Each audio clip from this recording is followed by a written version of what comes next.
All right, let's go ahead and get started. So in the last two lectures, we've been looking at this concept of Bayes filtering.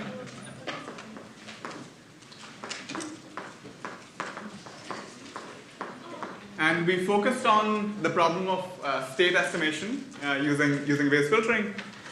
So what we did 2 lectures ago was discuss the general form of the Bayes filter.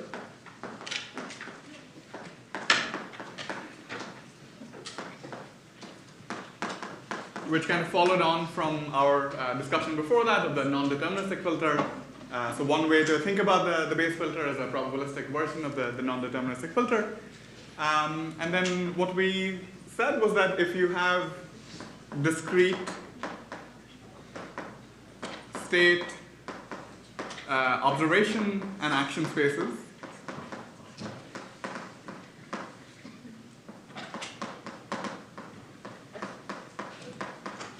so if everything is finite, in this setting you can implement the Bayes filter exactly.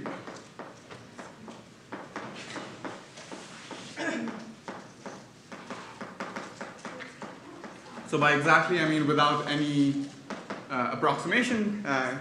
In this case, all the expressions that arise when you implement the Bayes filter have summations instead of integrals.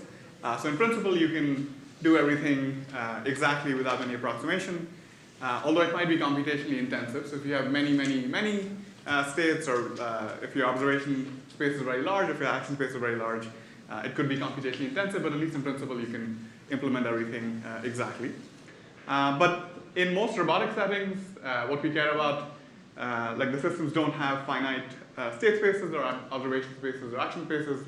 Typically, we have continuous spaces for these things.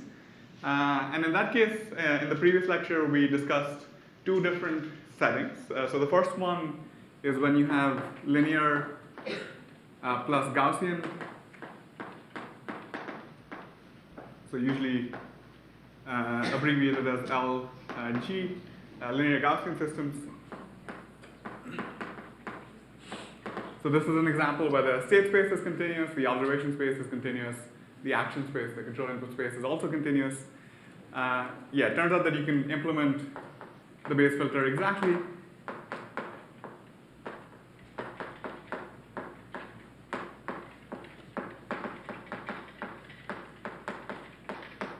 And this exact implementation is known as the Kalman filter. But more generally, if your dynamics are not linear, or if your initial belief is not Gaussian, or your sensing model is nonlinear, then there's no general kind of tractable exact implementation of the Bayes filter. So we need to make some approximations. And the main algorithm we discussed in the previous lecture to handle such general settings is the particle filter. We discussed the algorithm, showed some videos, and in this assignment, you have a chance to implement it and kind of see it working in practice.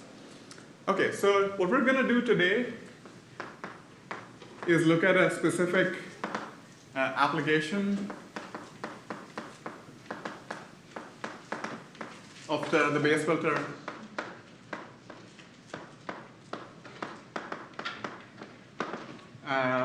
To the problem of localization.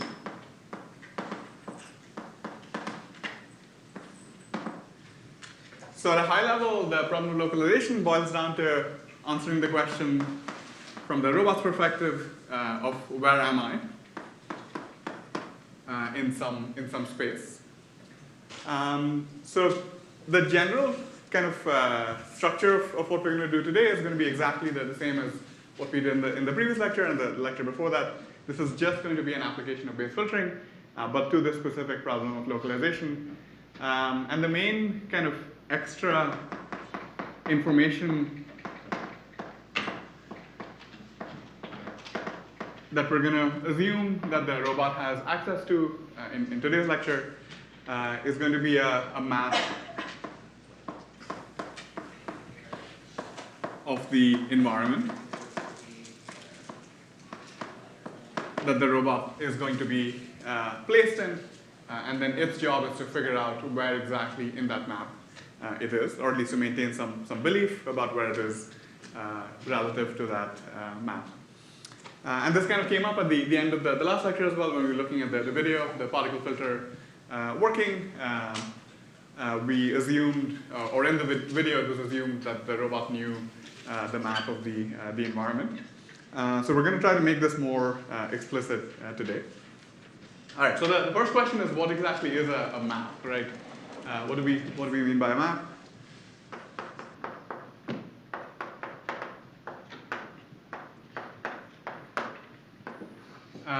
So this is chapter 6.2 in the probabilistic robotics book, if you're interested in reading more.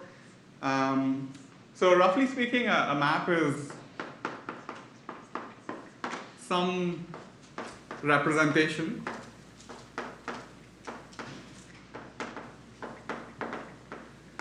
of the robot's environment.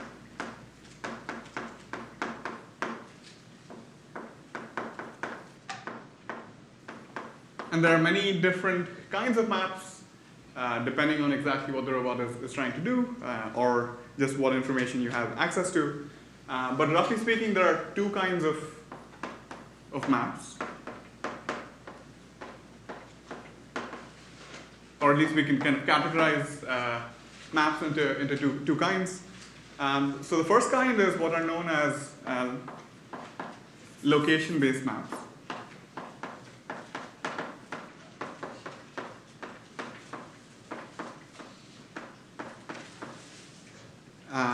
Or also known as volumetric maps.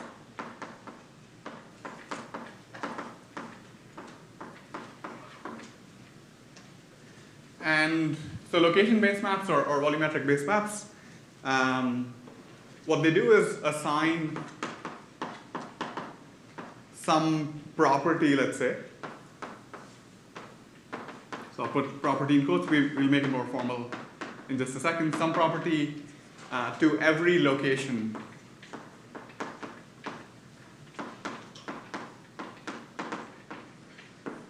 in the environment.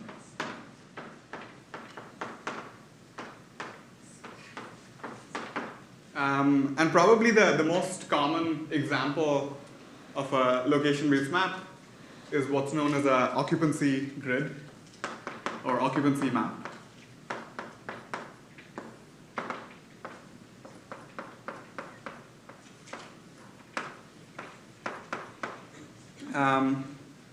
So an occupancy map, maybe I'll draw a picture.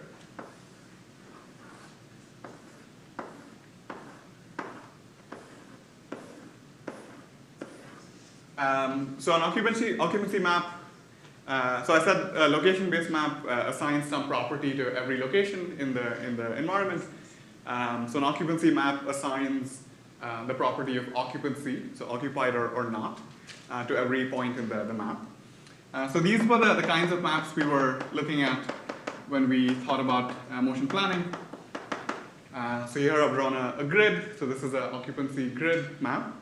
And every point in the environment has a property, which is whether or not, corresponds to whether or not that location is occupied. So the property here is occupancy. So is there an obstacle in a given location? And even with the occupancy grid, so I've discretized the environment here, but I can query any point, right? At least in principle, I can query like any point in the environment, look at the cell that point corresponds to, and then check whether or not something is, whether that location is occupied or not.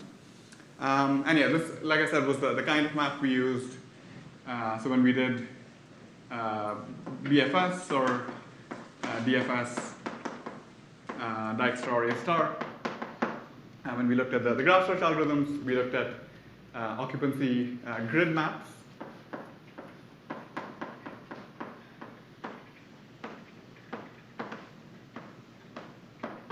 where we discretized our environment. And when we looked at continuous spatial planning, so the RRT, for instance, these were not necessarily grids, but they were still occupancy maps, right? So for any location in the environment, you can ask the map, so you can make a query, is it occupied or not? All right, so I guess the main thing I want to emphasize here is that whatever the property is assigned to every location in the environment. So for every location you can query, like what is the value of the property. And occupancy is one example, but there could be other properties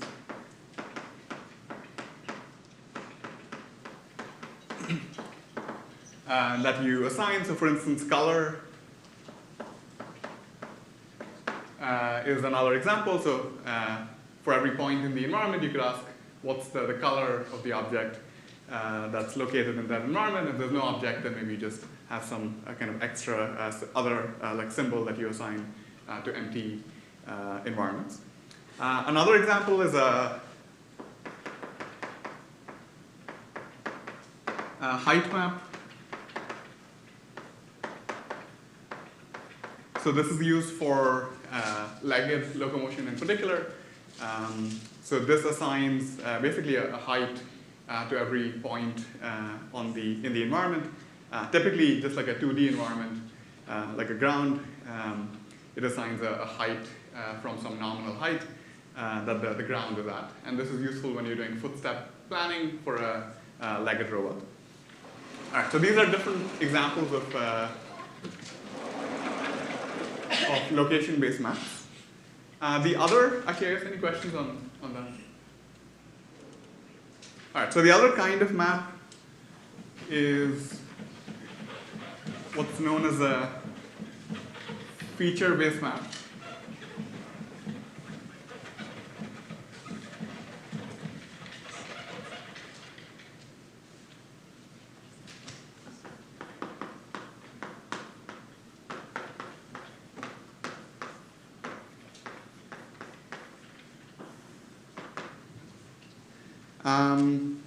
And yeah, these kinds of maps contain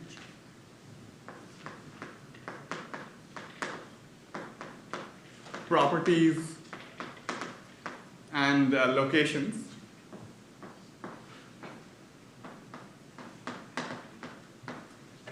of some specific features in the environment.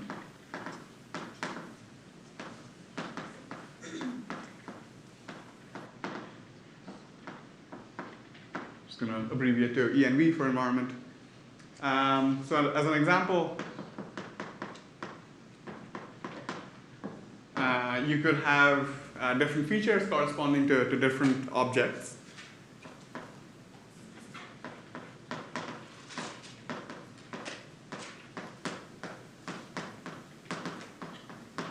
In the environment. And in the kind of localization and mapping literature, these objects corresponding to feature-based maps are often known as landmarks.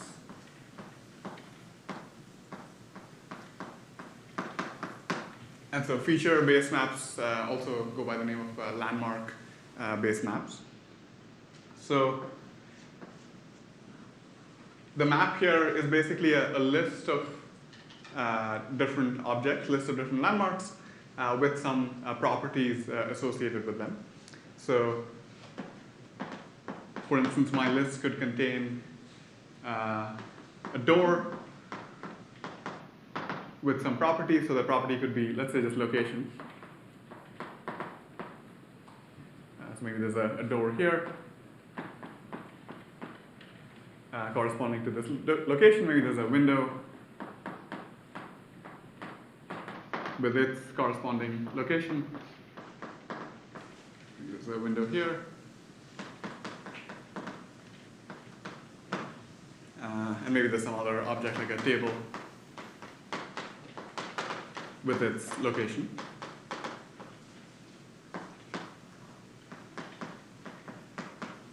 And you could have other properties, right? So I'm just listing location as a kind of canonical property, but you could have other property like the size of the door, geometry of the table, mass of the table, things like that. And so these are different from feature-based maps because we're not necessarily specifying some property for every object, so for every location in the environment. We're just picking some kind of distinct objects, some landmarks, and associating properties with those. But if I ask you, like, what's over here, there's no real information that I necessarily get from a feature-based map or a landmark-based map. Question? Can we say the feature-based map is a subset of the occupancy map? Yeah, so an occupancy map, wait, sorry, I guess which way did you say it? Feature-based map is a Subset of the... So you can think of it the other way maybe. So an occupancy map you can think of as a feature-based map because, but with more conditions, extra conditions, right? So I'm associating some feature with every location in an occupancy map. So that, yeah, in that sense, you can think of any occupancy map as a more kind of exhaustive version of a feature-based map. But I guess the converse is not necessarily true, right? So a feature-based map is not associating properties with every location as an occupancy map is required to do, or as a location-based map is required to do. All right. Yeah, I guess other questions? Okay, so I think it really depends on the kind of map you use, depends on what you're trying to do. Maybe you just care about certain landmarks, you want to find these landmarks, or you want to do something else. For planning, clearly a feature-based map may not be sufficient, right? So this is not necessarily giving you information about where all the obstacles are, which you might need for doing motion planning. So we're going to discuss, so I guess, yeah, given these kinds of maps, we're going to discuss how a robot can operate in that environment and specifically localize itself in a given environment.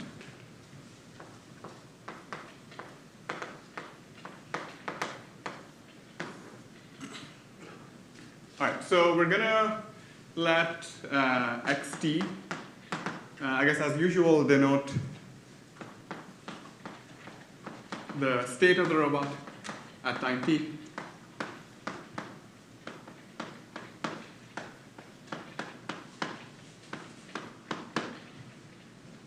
And typically with localization, we're not going to think about the velocity components, like the time derivative components of the state.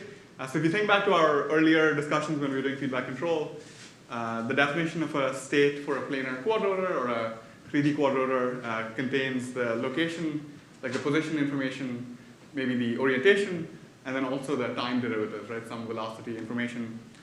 Typically with localization, you just care about the location or the orientation, but not the velocities. But in principle, you could also try to estimate the velocity of the robot. But yeah, essentially when people say localization, typically they just mean the location and orientation of the robot. All right, so yeah, I'm just going to use the word state. So the robot is trying to figure out its state relative to the environment. All right, so we're going to write down an algorithm for doing localization. It's basically just going to be the base filter, but with some extra steps or extra information. So for every time step, and let's say for all states, there's going to be two steps. I'm going to mess up the indentation here, but this is inside the second for loop. So the first step is the measurement update. So we take our previous belief about what the state could be, and I'm going to write everything in terms of summations rather than integrals. So we're implicitly assuming that the possible set of states is finite, but you can extend everything here the continuous setting as well by replacing the summations with integrals. So, all right, so the first step is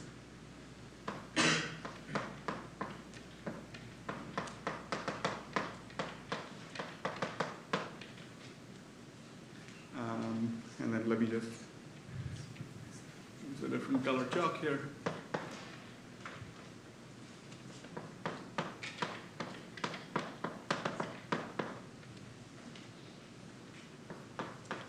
So that's the measurement update in the base filter.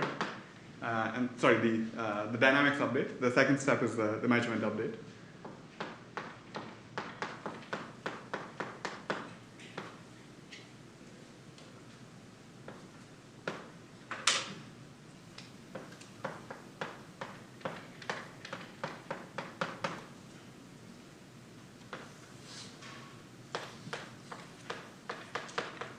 All right.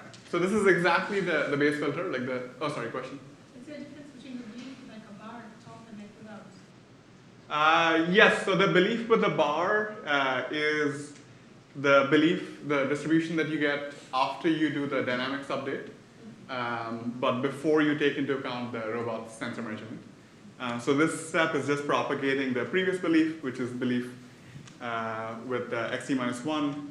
So belief from the previous time step, it's propagating that through the probabilistic dynamics model over here. And so that's the belief bar. And then the second step, we use Bayes' rule to incorporate the new sensor measurement ZT that the robot received.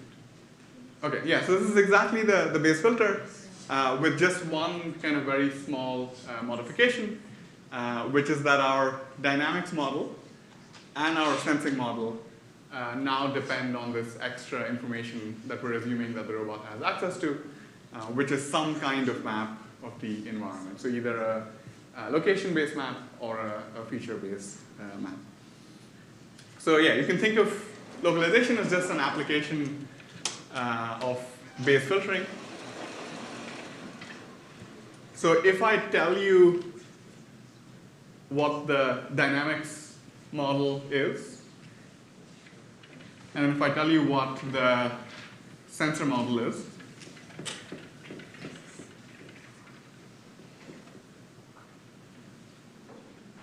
so let's say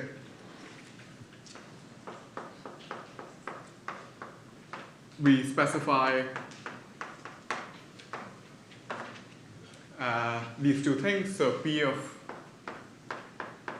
xt given xt minus 1, so the previous state, the previous control input, and M, which is the map of the environment. So this is our dynamics model. And then suppose I also specify P of zt, so the probability of receiving some sensor measurement, or the density of receiving some sensor measurement from some state t, so xt, given some map of the environment M. This is our sensor model. And then I also specify some initial belief, so belief over x0, so the state at time set 0.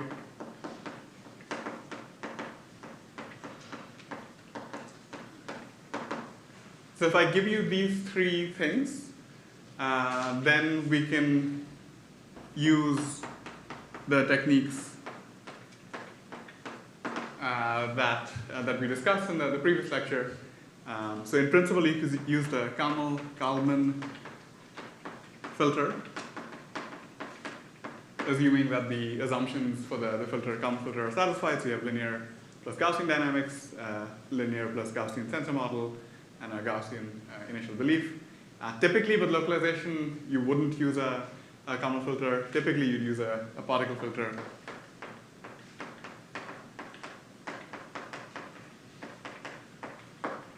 Because yeah, like the assumptions for the Kalman filter are not usually satisfied in a localization setting. But yeah, I guess in principle, if we've specified these three things, we can just use any of the techniques from the previous lecture to perform localization. All right, I guess any questions on this? Go ahead. Can you elaborate on which of those assumptions are usually not met when we're Yeah, definitely. So typically all three assumptions actually break. So I'll describe what the dynamics could look like when you have a map. But if you have any obstacles in the map, then your dynamics are probably not going to be linear. Like if you collide with something, like the dynamics there are going to look pretty different from if the robot is just moving around in free space. So yeah, typically you don't have linear dynamics unless you make some additional assumptions, like somehow you never collide with any obstacles. If you know that a priori, then the dynamics could be linear. The sensor model, often is not linear as well, so it depends on the specific sensor. I'll describe some common sensors and associated sensor models. And the initial belief could be Gaussian, so that one you can satisfy. I guess as we saw in the previous lecture, if your environment has certain symmetries, like if you have a corridor that's symmetric, then you don't want the belief at some time t to be unimodal. Like typically you want it to be multimodal to capture the fact that you have some uncertainty about like kind of which portion of the environment you might be. So yeah, typically like particle filtering is the way to go for localization. Question? How would the feature-based map help at all with the properties and like size? What would be the point of that? So feature-based map. So it might feed into the sensor model. So if you're in some state and you receive some sensor measurement, which let's say corresponds to like the robot telling you that I think there's a table with a certain size. So if you have like multiple tables, then and I guess if you know like where those tables are, then that gives you some information about where the robot might be because it observed a table of a certain size. So yeah, I guess that's the intuition. All right. Okay, so yeah, let's look at some examples of these dynamics model, sensor model, and well, I guess the initial belief is not doesn't change that much from what we looked at in the previous lecture. But the main distinction here is that we need to account for the map now, right? So we need to, when we're specifying the dynamics model or the sensor model, we need to take into account this extra information that we're assuming is given to us.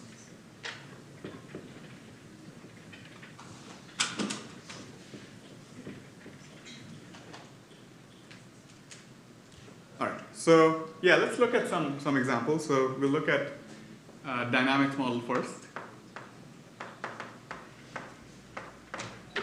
So dynamics model with a map.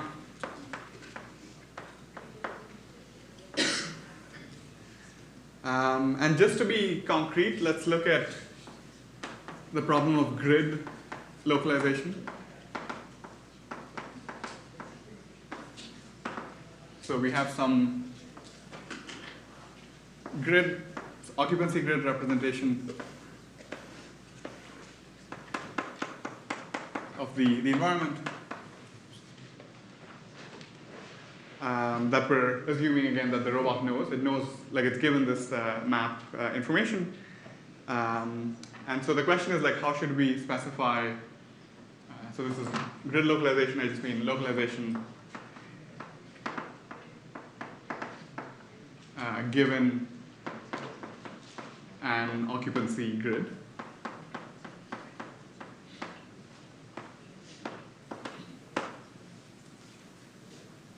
So yeah, I guess how can we specify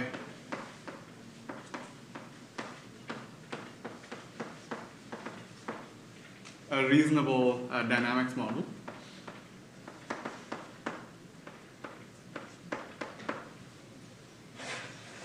So one thing you could do is just try to understand the dynamics of the system in the absence of the map, right? So in the absence of any obstacles, what does the robot's kind of dynamics look like? And that part is usually relatively straightforward. So we've done this with the planar quad rotor, the full quad rotor, and so on. But how do we incorporate this extra information, the fact that the robot is operating in the presence of obstacles? So one thing we could do is is basically say that the probability that the robot enters some cell which is occupied, that probability is 0. Right? So that's, I guess, what it means for something to be occupied with an obstacle. We're making an assumption here, which is that the obstacle is not movable. So maybe the drone is like light enough that it doesn't like knock obstacles away from their location. So under that assumption, we can say that the probability that the robot enters some occupied cell is equal to 0. So formally, the probability that the robot is at state xt, given that it was at state xt minus 1, took some control input, ut minus 1, in some environment with a map m is equal to 0 if the cell xt is occupied.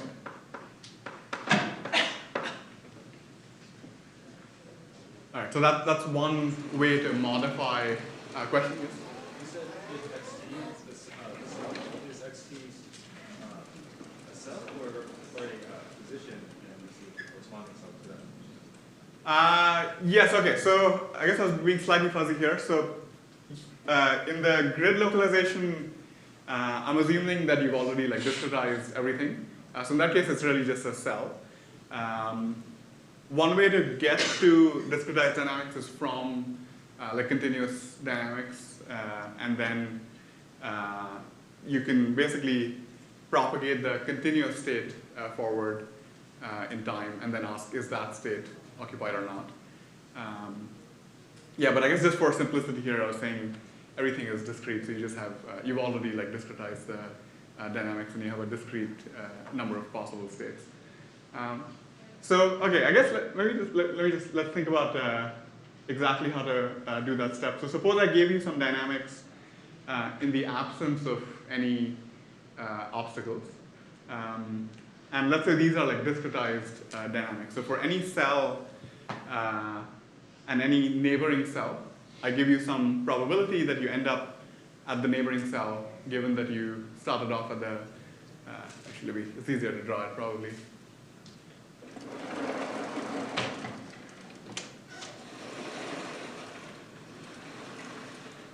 Yeah, so let's say in the absence of any obstacles, for every cell and a neighboring cell, let's say we're here, I give you the probability that if you take some control input, you transition from this cell to this cell.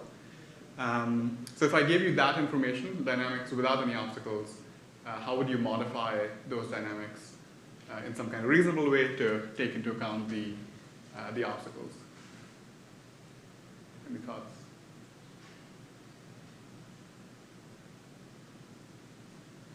So one thing we know is that the probabilities have to sum to 1, right?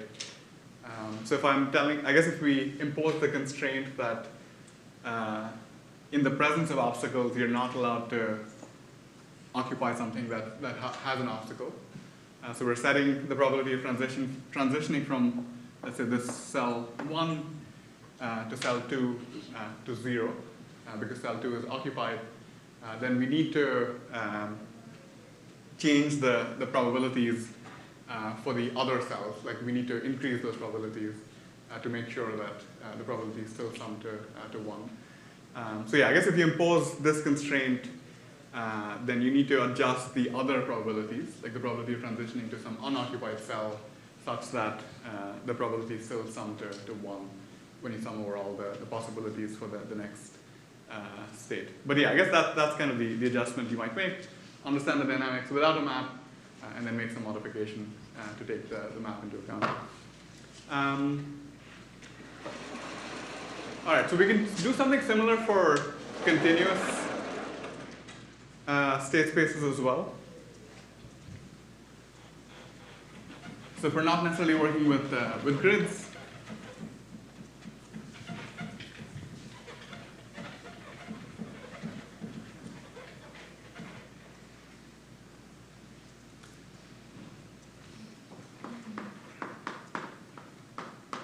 so we don't want to discretize our space.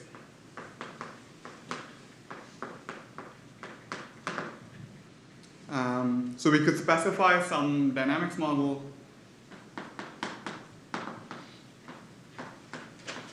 so write down like P of xt given xt minus 1, ut minus 1, and the map M such that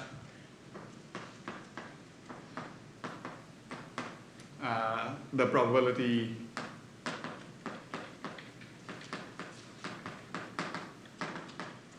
associated with transitioning to some state that's occupied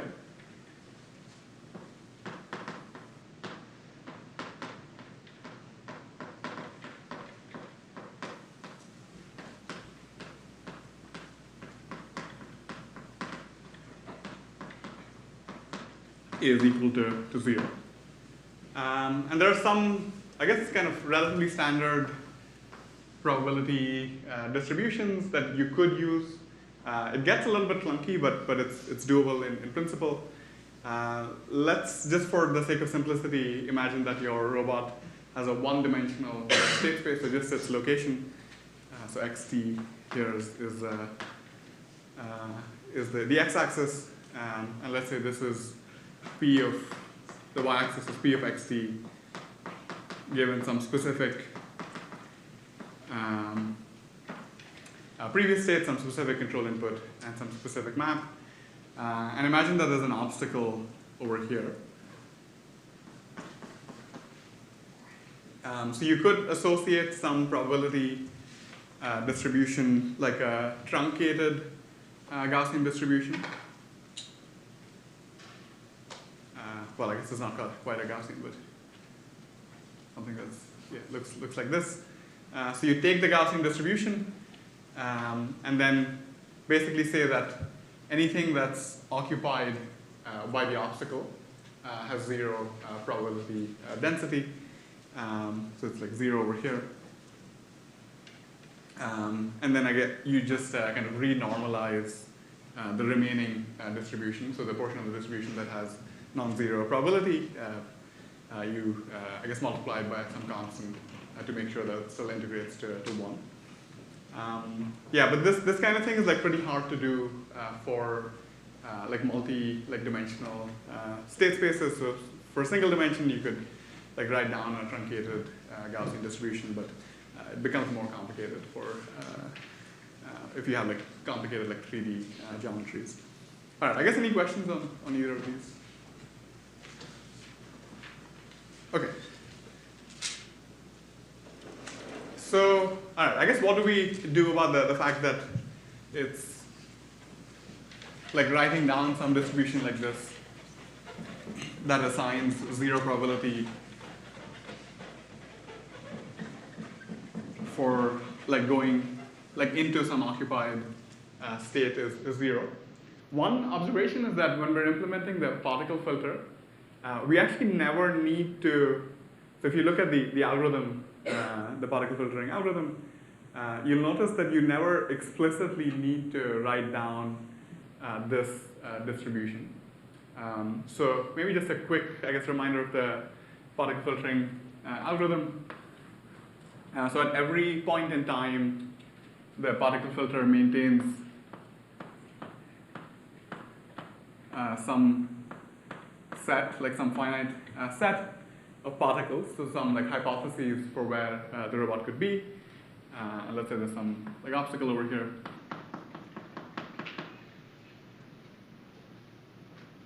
What it does, so what the particle filter does is it takes each of these particles and it samples some potential next state from the probability like distribution like corresponding to the dynamics, right? So for every point over here, so if we call that xt minus 1, all we need to do is sample from this distribution.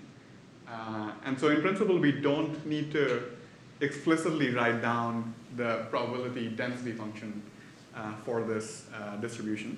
And yeah, I guess just to maybe make it more concrete. So suppose I give you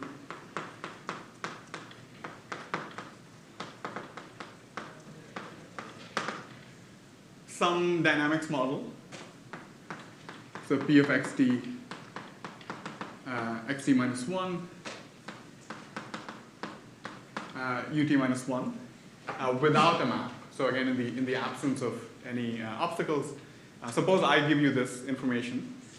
I guess, can you think of ways of using this to then sample from this distribution, which is what we really care about? So in the presence of a map, in the presence of obstacles, what's the, or I guess, how can we sample a possible xt, like the next state, given that you're at xt minus 1 and you took control input ut minus 1? Question? Or answer, I guess, maybe. You could repeatedly sample until you satisfy the obstacle constraint. Yes. Good, yeah, very good. So we can use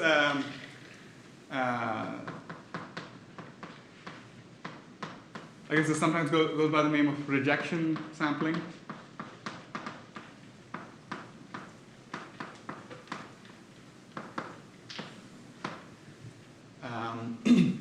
So I'll write down kind of some pseudocode.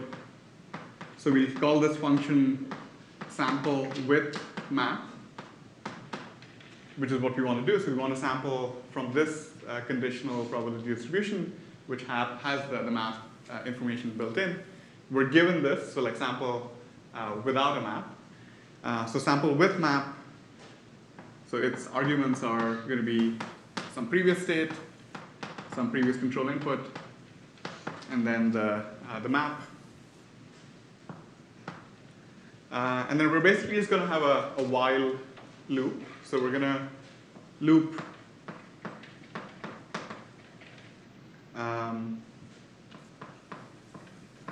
through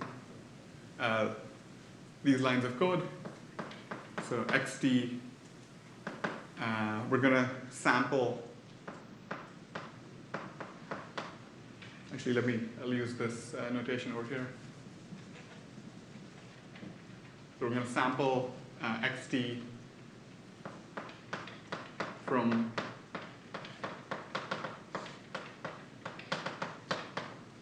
this distribution, so without the map. So we're assuming that's given to us if we understand the dynamics of our robot in the absence of any obstacles. And then, yeah, I guess let's say we calculate, so I'll call this pi, which is p of xt given m.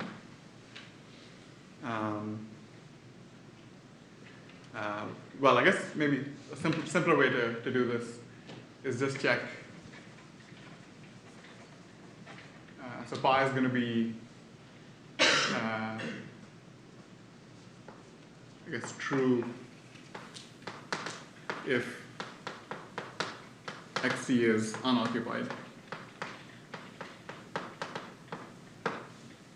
So I'll say pi is true. And then, yeah, just return xt. So, yeah, all this is doing is just sampling a whole bunch of times from the dynamics without a map. So we're ignoring the obstacles. And then we're just seeing if the sample that you get is occupied or not. If it's not occupied, then you return it. If it is occupied, then you just keep sampling more stuff until you get something that is unoccupied. All right, so this is kind of a simple way to take the dynamics without a map and then incorporate the map as well. Any questions on that? Okay. All right, so let's look at some ways of specifying sensor models.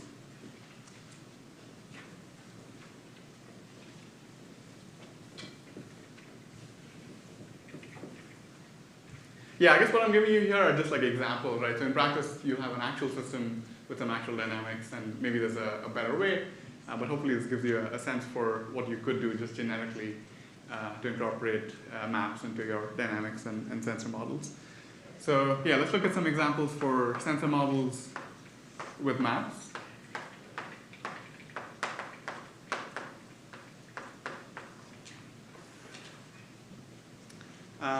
So I guess one of the most common sensors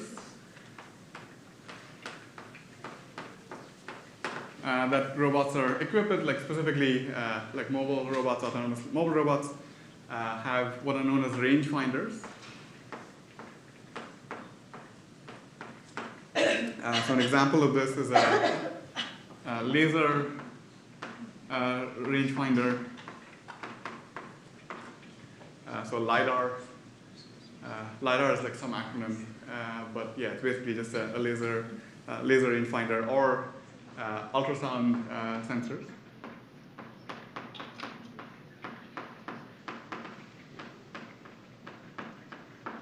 So typically, like LiDARs are heavier, more expensive, but significantly more accurate.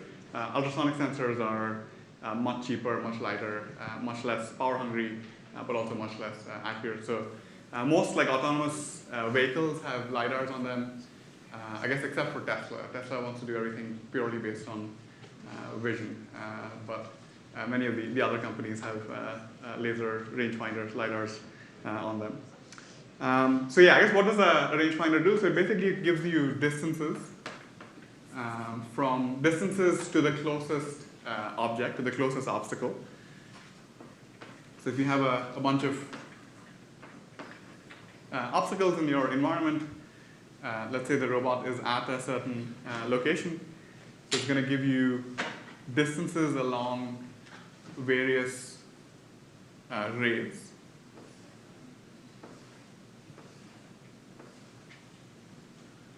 So you look at, so I've drawn, I guess, how many, over 7 or 8 different rays.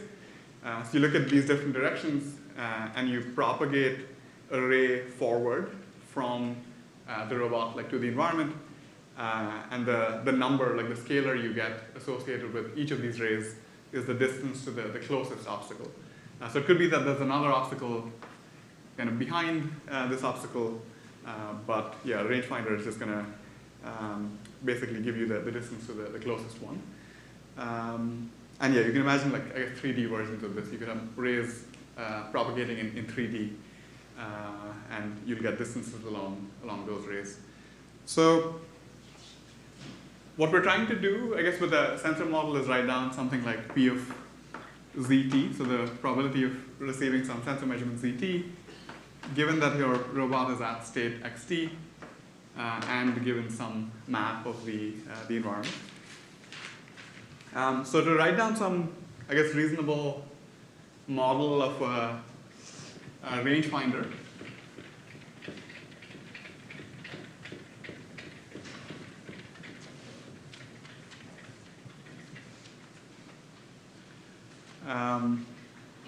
we need to account for the kinds of errors that the rangefinder makes. So you would hope that the rangefinder gives you exactly the correct distance, right? But in practice, that's never the case. Like it makes, like typical rangefinders have some errors associated with them, and there are 4, I guess, main factors that you need to somehow measure associated with your particular rangefinder to write down this probabilistic sensor model. So the first factor is just the actual range. So the actual like distance along some ray.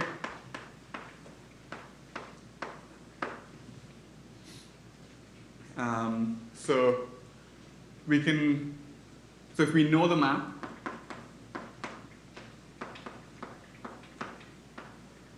and yeah, I guess I'm assuming here that we have some location-based maps, like an occupancy map. So if we know the map, we can figure out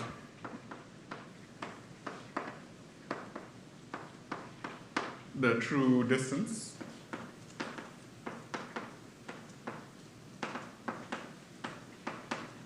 Along any particular ray, using something that's known as ray tracing.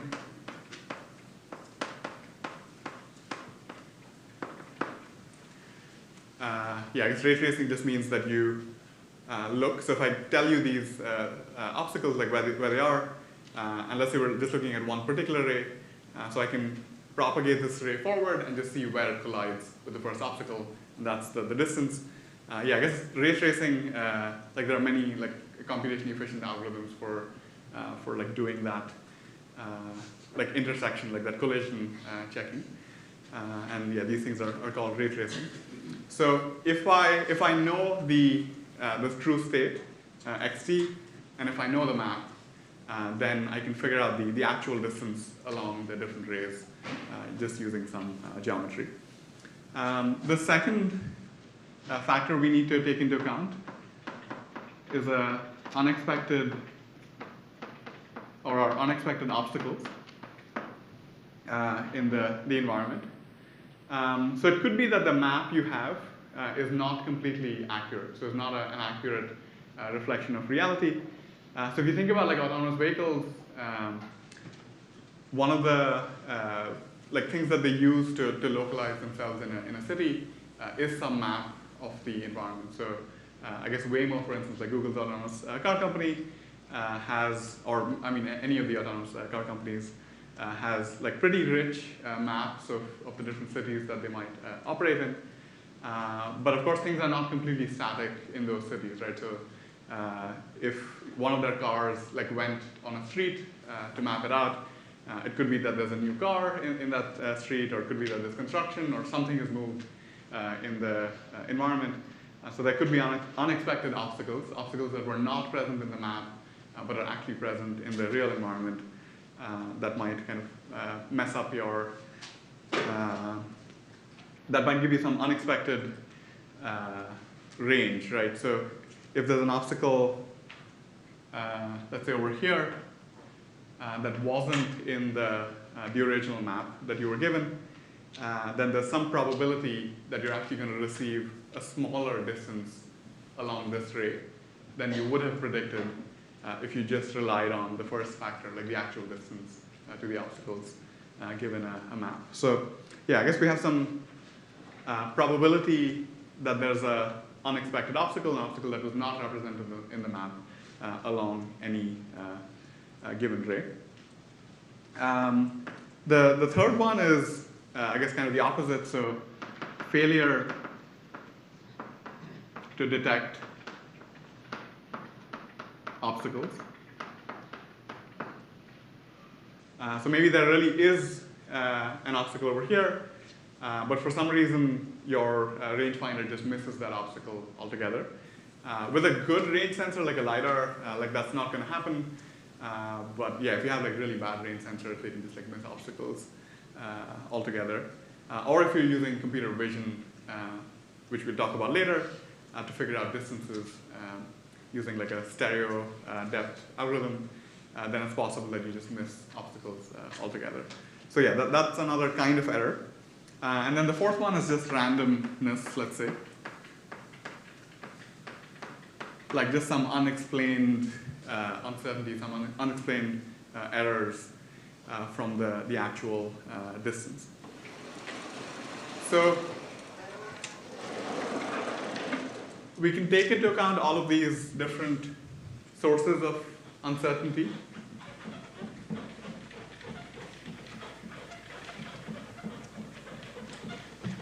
To write down a probability model. So suppose that ZT is just, let's say we're looking at just one particular array. So we just pick one particular array that we're going to write down P of ZT given XC M. So ZT is the range measurement, so the distance measurement from your sensor, corresponding to a particular direction.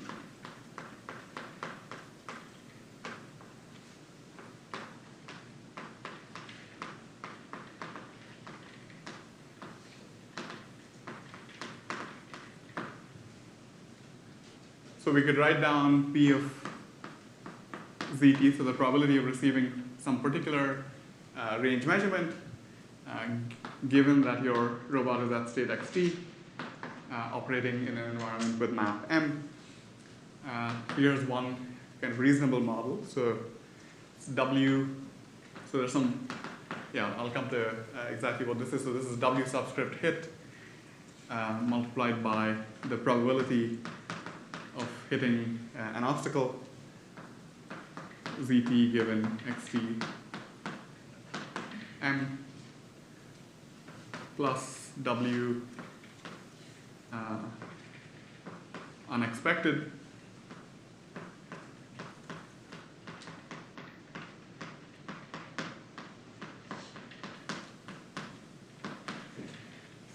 plus w fail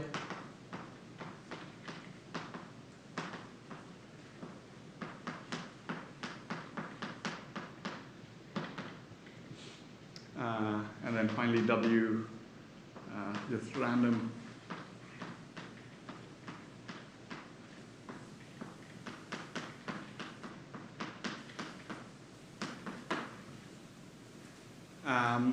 so these are like weights, like these W terms that let's say like sum to 1.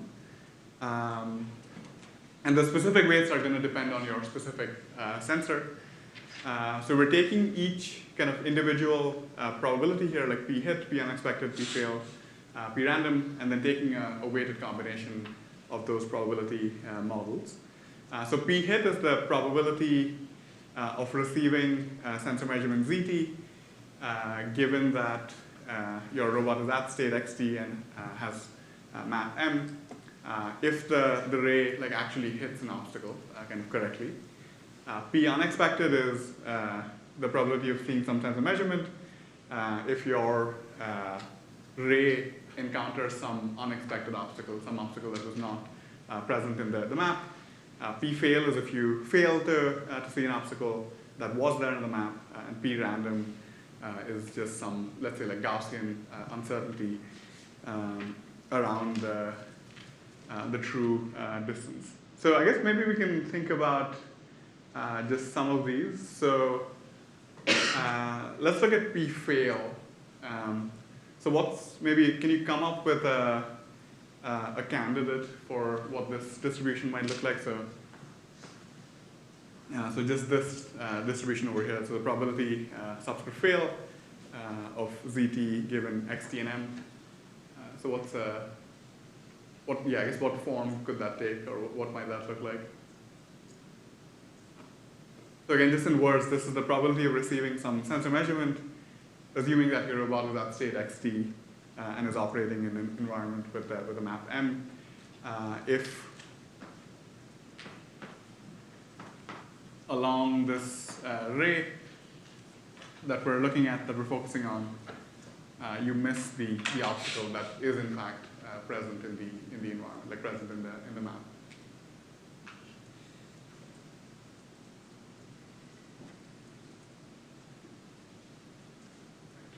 Go ahead. I mean, I guess we could have it equal to the probability of seeing CT given XT without knowledge of the map. Yeah. Or assuming that the map is actually, for example. Yeah. Yeah, exactly. So it typically looks something like this.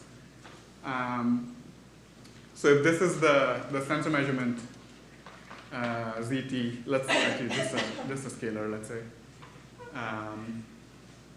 Then it's you get some. It's like a Dirac like delta like function typically, like at some like max like distance. So I'll call it like d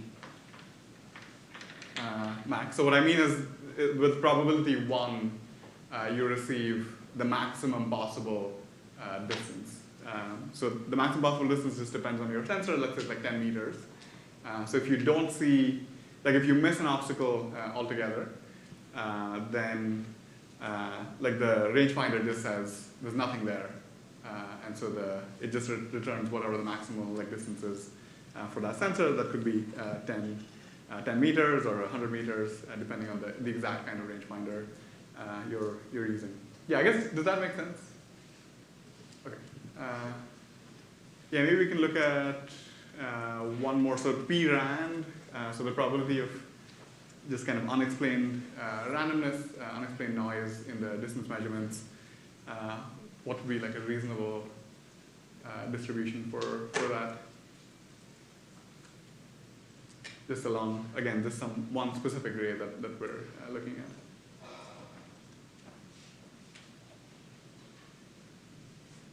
All right, so I guess something that's pretty reasonable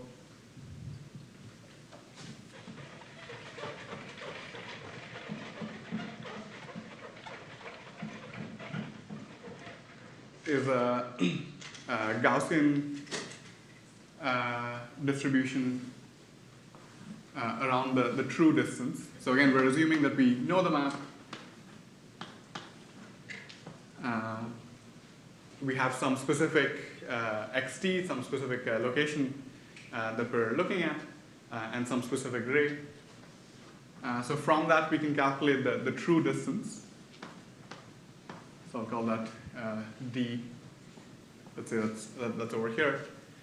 So we could just have some Gaussian distribution whose mean is at d, but there's some like variance that's accounting for just some randomness, some random measurements that your sensor is giving you. All right, so I guess if you're interested in details, looking at some like actual models for these things written out explicitly, so chapter 6.3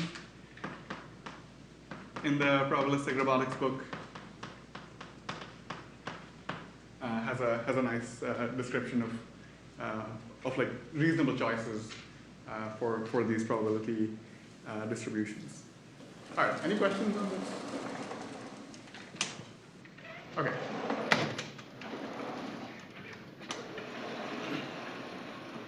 So just, I guess the last kind of thing on this topic I want to discuss with sensor models. So mostly I've been focusing on location-based maps, but you could also think about feature-based maps, so landmark-based maps.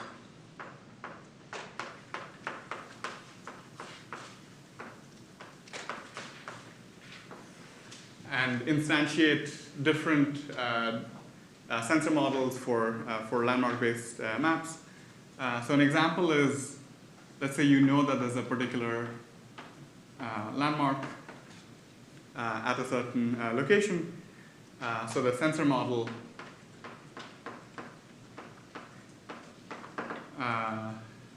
could be the distance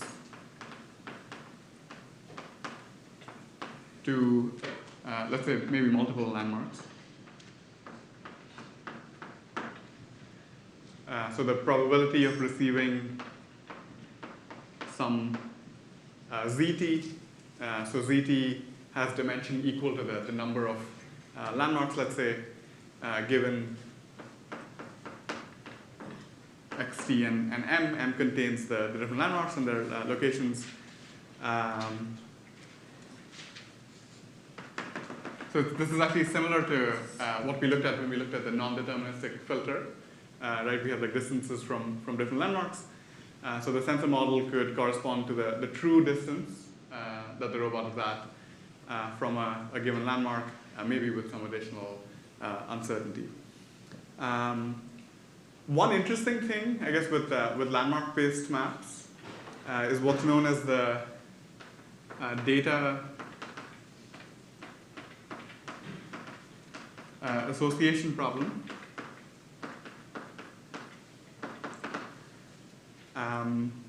So let's say you have, so an example of this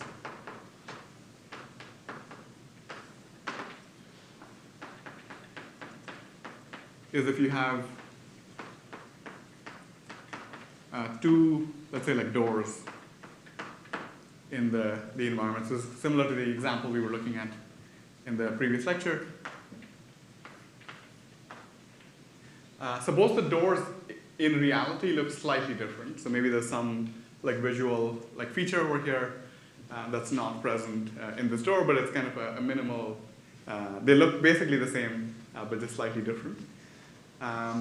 So a reasonable model, like a good model for your sensor in the setting where we're assuming a landmark-based map. So I guess a perfect sensor would tell you I'm, let's say, exactly this distance from door 1. So maybe this is door 1. And I'm exactly this distance from door 2. And then you can localize yourself perfectly. But what happens pretty often especially if you're using vision to detect the landmarks, and this is something we'll see when we discuss vision later, is that you mix up the doors. So you think you're looking at door 2, when in fact you're looking at door 1. And so you have to account for that, source of error. So that's like data association. Data association means I'm correctly associating the sensor measurement I'm receiving with the correct landmark that I'm actually looking at. And so I guess reasonable sensor models for landmark-based maps account for the probability of incorrect association. So thinking that the robot is looking at a particular landmark when in fact it's looking at a different landmark. And again, if you want to look at like some specific examples of these probability distributions, like that chapter in the book has some nice examples. All right, so I guess the point with this discussion is just to give you a flavor for the kinds of probabilistic models you might use in practice depending on your dynamics, depending on the sensor and so on. Yeah, I guess in practice it's going to really depend on your specific example, but these are like good starting points. Laser rangefinders are like extremely common, or rangefinders in general are extremely common, and yeah, you might find yourself opening up the probabilistic robotics book like a couple of years down the line if you're working with a system that has a rangefinder. So, all right, let me show you some videos, I guess, of this working in practice.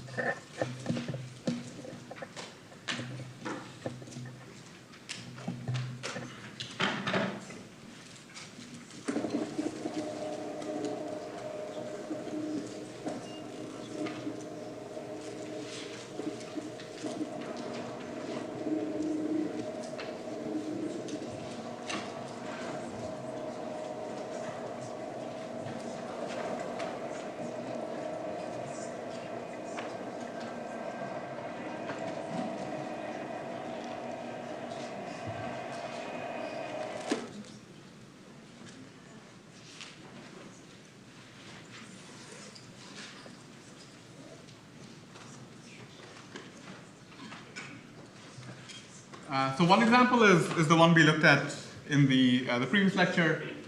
So we kind of briefly discussed this like when we looked at this video. But this is an example where we're just doing localization, right? So we're assuming, or the robot is assuming that it knows the geometry of the map. And let me just, I guess with some of the discussion today, if we look at maybe one of these frames, okay, this is a good one. So the robot actually has a rangefinder over here. And these are the different rays along which the robot is receiving distances, sensor measurements. And this is an actual robot, right? This is not a simulation, like someone is actually like running a robot around in this environment. So yeah, you see some of the errors that we were discussing.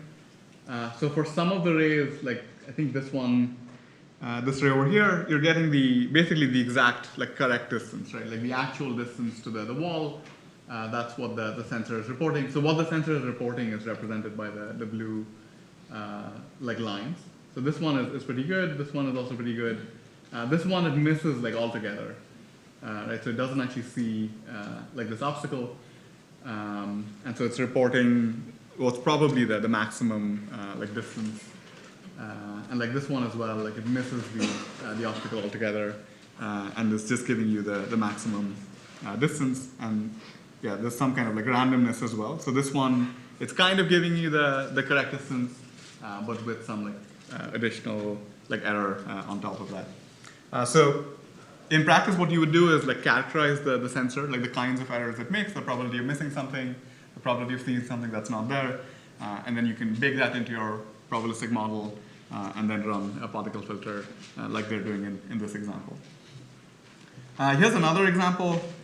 So this is a humanoid robot, the Aldebaran now. And they stuck I think it's a laser rangefinder on the head of the robot. Let's see. Yeah, so you see a little, I think it's a little laser rangefinder. Oh yeah, it says it right there, laser rangefinder on the now humanoid. This robot used to be, I don't know if it's still used, but it used to be used for the Robo Cup competition. That's the robot like soccer competition. Yes, it used to be kind of popular. I've seen less of them these days. And again, here they're using a particle filter to localize the robot.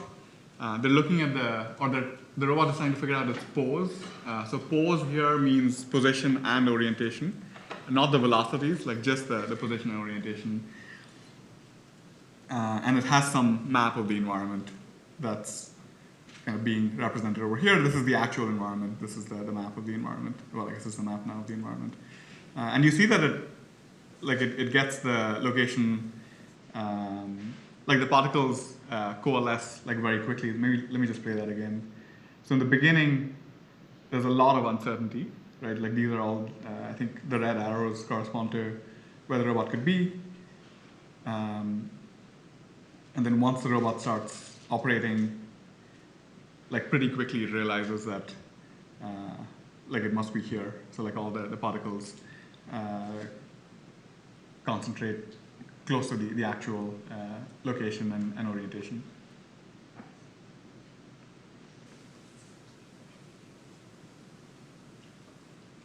And I think at some point it goes,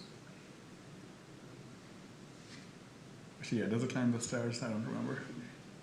Let's see.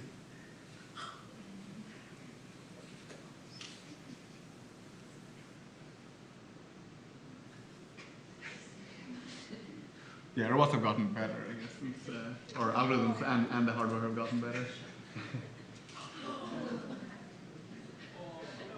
But yeah, you just about do it. Yeah, and it's localizing itself like pretty well, right? So it knows it's like climbed that first like stair.